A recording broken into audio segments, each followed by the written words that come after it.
আজ কি রান্না করছো? আমি হ্যাঁ এই দেখো মাছ এনেছে বাবা, কাতলা মাছ, কত বড় বড় পিস।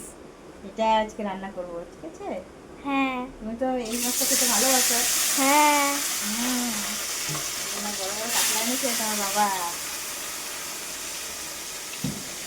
জানেন তো, আমার মেয়ে কাতলা মাছ খেতে খুব পছন্দ করে, কারণ কাতলা মাছের কাঁটা কম। ও একটু নিজে বেছে খেতে পছন্দ করে, তাই কাতলা মাছটাই ওর জন্য আনা হয়। এটা আনলে ভীষণ খুশি হয় আর খায়ও ভালো। কাতলা মাছ ছেড়ে যদি ইলিশ মাছ এনেছে, তাহলে বাবাকে বলবে, বাবা কি মাছ এনেছো।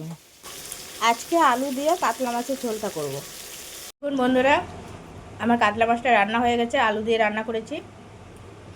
আর মামুনি খেতেও বসে গেছে। ওমা, কেমন লাগছে? দারুণ লাগছে।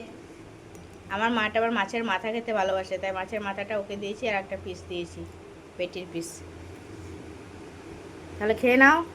হ্যাঁ। এর আগে একদিন ইলিশ মাছ আনা হয়েছিল। আমরা বলেছি এটা ইলিশ মাছ নয়, অন্য মাছ। ইলিশ মাছটা এখনও বুঝতে পারে না, তাই সেদিনে খেয়েছিল।